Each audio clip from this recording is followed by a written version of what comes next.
नमस्कार आप सभी, मेरा नाम है अशोक वीर यादव एडवोकेट और मैं आप सभी के लिए लीगल एडवाइस वीडियोस अपलोड करता हूं, जो कि आप सब लोग उसको लाइक करते हैं, पसंद करते हैं, शेयर करते हैं और सब्सक्राइब भी करते हैं। अब तक नहीं किया है तुरंत करिएगा। आज की जो जानकारी है वो बहुत ही इंपॉर्टेंट है। बहुत पति ऐसे जो हैं वो झूठे केसेस में उलझ गए हैं, झूठे केसेस में परेशान हो रहे हैं, लड़ रहे हैं, लेकिन कहीं ना कहीं उनको न्याय नहीं मिल पा रहा है।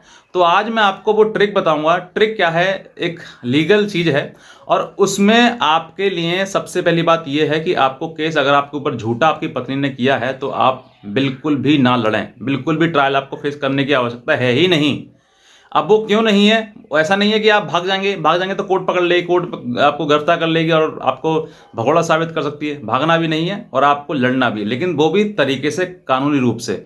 अगर आप किसी प्रकार से भागने की कोशिश करते हैं या कानून के साथ में आंख मिचौली खेल खेलते हैं तो फिर दिक्कत आ जाएगी। लेकिन जो मैं बताऊंगा रास्ता आपके लिए, अगर आपने वैसा किया तो मैं कहता हूं पूरे जीवन भर जब तक आपका केस चलेगा, आप केस का आपको ट्रायल फेस करने की आवश्यकता पड़ेगी ही नहीं और आपको जीवन में इन सब चीज़ों में झंझट में पड़ने की आवश्यकता पड़ेगी ही नहीं, क्योंकि कहीं ना कहीं अगर आपके ऊपर ये झूठ का केस किया गया है तो।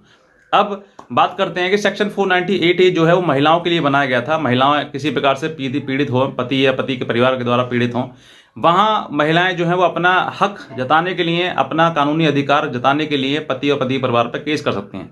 लेकिन आजकल का जो समय है वो ऐसा समय चल गया है कि लड़ाई झगड़ा किसी बात का और का हो, लेकिन केस जो है वो सेक्शन 498A का ही लगाया जाता है। पति पत्नी का झगड़ा है, किसी बात को लेकर झगड़ा है, कोई बात आपने पति ने गलत कह दी या फिर मार दी, पीट दिया, झगड़ा कर दिया इसने, तो उस बात को लेकर पत्नी जो है वो पति के ऊपर केस लगा देती है। लेकिन यहाँ पर आज मैं आपको यही बताऊंगा कि अगर आपके ऊपर झूठा केस लगाया गया है तो आप उससे लड़ने की कोशिश ना करें। बहुत सारे लोग ऐसे भी हैं कि चलो हो गया केस, कोई बात नहीं, लड़ लेते हैं, इसको जमानत करा लेते हैं। तो आपको, अगर आपके ऊपर झूठा केस किया गया है तो आपको लड़ने में क्या हर्ज है? क्या, क्यों नहीं लड़ना चाहिए आपको? अगर सच्चाई हो, उस केस में सच्चाई हो तो आप जरूर उसको, कोई बात नहीं, चलो फाइट करना, क्योंकि हमने गलत किया था, हमने साथ में हमने दहेज मांगा था, हमने मारपीट करी थी, तो ठीक है, आपको लड़ना चाहिए। फिर तो आपको जमानत भी करानी चाहिए और हो सकता है आप स्वीकार भी कर लीजिए कि भाई मैंने गलत किया है। मैं ये नहीं कहता हर व्यक्ति के लिए, बस ये है कि जहां पर आपके ऊपर गलत किया है। मैं देखिए, कल भी मेरे पास एक कॉल आया था, तो वो पति पत्नी का उनका झगड़ा क्या था, बस सिर्फ और सिर्फ ये था कि वो लड़की जो थी वो काली थी, थोड़ी सी, मतलब ब्लैक, डार्क डार्क रंग था। तो इस वजह से कह रहे थे कि उसको हमें छोड़ना है। मैंने उनको बहुत डांटा कि भाई ये गलत तरीका है आपका और इस तरह की चीज़ें जो है वो आपको नहीं करनी चाहिए। अब जिस समय शादी आपने करी उस समय देखते ये कलर, काला पीला गोरा, ये आप बाद पहले उस समय देखते। अब जो शादी करने के बाद आप उसको छोड़ने की बात कर रहे हैं, ये बिल्कुल गलत है आपका। ये सरासर, मैं इसको बिल्कुल मतलब खिलाफ हूँ और ये आपको नहीं करना चाहिए। ये शादी से पहले देखना चाहिए था आपको। अब शादी आपकी हो गई है और शादी के बाद आप काला पीला रंग गोरा देख रहे हैं रंग, तो ये गलत चीज़ है आपके लिए। तो मैंने उनको बहुत डांटा। वो भी कह रहे थे सर आप तो भड़क रहे हैं, आप तो एडवाइस करते हैं, आप तो पुरुषों के पक्ष की बात करते हैं, आप तो मुझ पे भड़क रहे हैं। मैंने उनसे कहा, मैंने कहा देखिए आप गलत कर रहे हैं। जहाँ पर महिला गलत करती है पुरुषों के साथ में, मैं वहाँ पर उनके लिए बताता हूँ, लेकिन ये नहीं कि आप जानबूझ के किसी गलत अच्छी लड़की के साथ में आप इस तरीके करेंगे। रंग काला गोरा, ये क्या होता है? आज जिस समय शादी करी थी आपने, उस समय देखते आप। अब देखने के बाद, अब 2 महीने बाद आपको पता चल रही है कि उसका रंग काला है। शादी कर ली, 2 महीने साथ में उसके रह लिए, सब कुछ उससे कर लिया, अब आपको पता लग रहा है कि उसका रंग काला है। तो ये कहीं ना कहीं गलत तरीका था। मैंने उनको बहुत डांटा और डांटने के बाद उनको समझ में आया कि वाकई सर मैं गलती कर रहे हैं। तो वो कह रहे हैं कि ठीक है सर, अब कोई बात नहीं है, हम आगे उसको कंटिन्यू करते हैं। तो ये चीज़ें नहीं होनी चाहिए कि आप किसी महिला के साथ में गलत कर रहे हैं। जहाँ गलत है मैं उसके साथ मतलब बिल्कुल भी नहीं हूँ, चाहे वो पुरुष हो या चाहे पत्नी हो, कोई भी हो। अब मैं बात करता हूँ सेक्शन 498A, मतलब 498 का केस अगर आपके ऊपर कर दिया है, अगर आपके ऊपर झूठा केस किया गया है तो आप लड़ें, बिल्कुल लड़ें, बिना किसी झिझक के लड़ें। और जैसे ही आपके ऊपर FIR होती है, 498 की FIR होती है, आप, कुछ लोग जो है वो जमानत के लिए भाग जाते हैं। जमानत के लिए आप ना भागें, सीधे पहले तो छोटी सी बात, कोर्ट थाने में ही बात करें। अगर आप खुद नहीं कर सकते हैं, क्योंकि सेक्शन 498 में बहुत सारे आपके लिए रिलीफ दे दिए गए हैं ऑनरेबल कोर्ट के द्वारा। आपकी गिरफ्तारी बिल्कुल नहीं होगी किसी प्रकार से भी। अगर आपको फिर भी डर लग रहा है तो आप अपने वकील के द्वारा जाएं, वकील के द्वारा सेक्शन 41 का वहाँ पे CRPC का नोटिस जो है वो सर्व अपने लिए करवा लें और आपको वहाँ से छुट्टी, मतलब आपको जमानत मिल गई थाने से। अब उसमें चार्जशीट लगती है, तो चार्जशीट जब लगती है तो चार्जशीट लगने के बाद सीधे कोर्ट में जाता है। फिर कोर्ट आपको सम्मन करता है, कोर्ट आपको वारंट करेगा, आप नहीं जाएंगे। तब आपको क्या करना है, और ये पहली जो सेक्शन 41 से जो समय है और चार्जशीट तक का समय है, लगभग 3 महीने का आसपास होता है। फिर भी अगर पहले लग जाती तो पहले आपको ध्यान देना, लेकिन मैक्सिमम टाइम वो 90 डेज का होता है। अब चार्जशीट लग जाती है आपकी, चार्जशीट लगने के बाद अब आप ये वेट ना करें, ये ना देखें कि चलो ठीक है जो केस हमारे पास हो गया है हम इसको लड़ लेते हैं, हम इसमें जमानत कर लेते हैं। आपको ट्रायल फेस नहीं करना है। अगर आपके ऊपर झूठा केस किया गया, आप सीधे उसकी सर्टिफाइड कॉपी, उस एफआईआर की सर्टिफाइड कॉपी, चार्जशीट की सर्टिफाइड कॉपी और ऑर्डर शीट की सर्टिफाइड कॉपी, ये 3 कॉपी लेकर आप सीधे हाईकोर्ट मूव करें। सेक्शन 482 में 482 सीआरपीसी के तहत जो वो आप अपनी एक रेट फाइल करवाएं, क्वेश्चन करने की उसमें निवेदन करें कि सर हमारे ऊपर जो है वो झूठा केस लगाया गया है, हमने ऐसा कोई ना ही तो दान दहेज मांगा है, ना ही हमने कोई मारपीट करी है।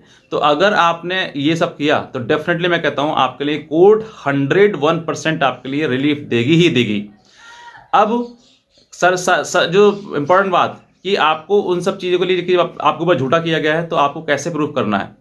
कुछ लोगों के पास फोटोग्राफ होते हैं, कुछ लोगों के पास नहीं होते हैं, तो आप अपनी मदर के द्वारा डोमेस्टिक वायलेंस का एप्लीकेशन लगवा सकते हैं। बोल सकते हैं कि सर हमारे घर में डोमेस्टिक वायलेंस करती है वो मदर के द्वारा, क्योंकि महिलाओं के लिए 12D बना हुआ है, केस डोमेस्टिक वायलेंस बना हुआ है, तो आप मदर के द्वारा कंप्लेंट कर सकते हैं, या फिर आप स्वयं भी कर सकते हैं। और अगर नहीं भी किया आपने कोई complaint, no problem at all, आपको सीधे हाई कोर्ट जाएं क्वेश्चन कराने के लिए, सर हमारे ऊपर एफआईआर जो है वो झूठी आई है। तो आपको हो सकता है कि वहां से अगर आपने सफिशिएंट एविडेंस आपने कोर्ट को सामने दे दिए, मतलब जो बात आप नीचे लोअर कोर्ट में आपने आपको साबित करना चाहते हैं कि सर हम तो झूठा गए, हमारे पास सबूत है। सब बहुत सारे ऐसे लोग हैं जो मेरे साथ में मुझे फोन करके कहते हैं सर मेरे पास तो बहुत एविडेंस है, लड़की गलत है, लड़की के साथ कहीं और संबंध है, वो हमारे साथ रहना नहीं चाहती है, लेकिन वो केस हम पे कर दिया उसने।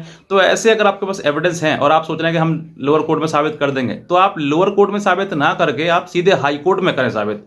मतलब सीधे हाई कोर्ट में प्रूफ करें कि लड़की गलत है, उसकी कहीं संबंध है, या फिर वो गलत है या झूठा केस लगाया है। तो अगर आप हाई कोर्ट में ये साबित करते हैं कि उसने गलत झूठा मुकदमा लगाया है, या फिर आपने उसको गलत करने से रोका कि वो किसी प्रकार से किसी और संबंध और आदमी के साथ में संबंध ना बनाए, इस बात को करते हुए आपने रोका है और इसी के चलते हुए झगड़ा हुआ और इसके बाद उसने इस पर केस कर दिया, तो अगर ये बात सच हो जाती है, आप प्रूफ करते हैं ऑनरेबल हाई कोर्ट के सामने, तो 100% आपकी एफआईआर या जो चार्जशीट जो है वो केस जो पूरा रद्द हो जाएगा, क्वैश हो जाएगा, और आपको बिल्कुल भी कोई भी ट्रायल लड़ने की आवश्यकता पड़ेगी ही नहीं।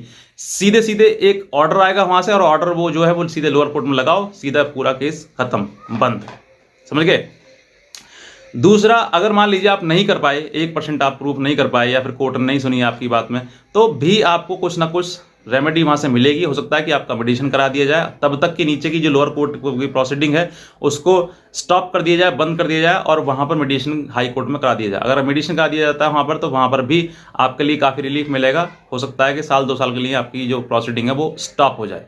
तो ये आपको करना है। मेडिएशन में अगर आपकी अच्छी बात हो जाती है, दोनों की सलाह समझौता हो जाता है, तो तब भी आपकी एफआईआर जो केस है वो रद्द हो जाएगा। और अगर नहीं होता है तो तब कम से कम स्टे तो हो जाएगा, वहाँ के लिए रुक तो जाएगा, कम से कम थोड़ा बहुत समय तो लगेगा आपको। और फिर उसके बाद लोअर कोर्ट में आप जाके समय आने पर 1-2 साल के लिए रिलीफ मिल जाएगा, और उसके बाद जो है फिर आप लोअर कोर्ट में जाकर स्टे अगर ब्रेक कराती है लड़की वो, तो आपको नीचे लड़ना पड़ेगा, नहीं तो आपको ट्रायल करने की आवश्यकता पड़ेगी ही नहीं। ये एक रियल अनुभव है, एक्सपीरियंस है, जो कि आप अपनी लाइफ में इसका इस्तेमाल कर सकते हैं, लेकिन तभी करें जब आपके ऊपर झूठा केस किया है कोई। बस इतना कहना चाहूँगा। बाकी अगर आप इस चैनल पर नए हैं तुरंत सब्सक्राइब करिएगा, दूसरे लोगों तक भी जानकारी को जरूर शेयर करिएगा। आज का वीडियो देखने आपसे बहुत धन्यवाद।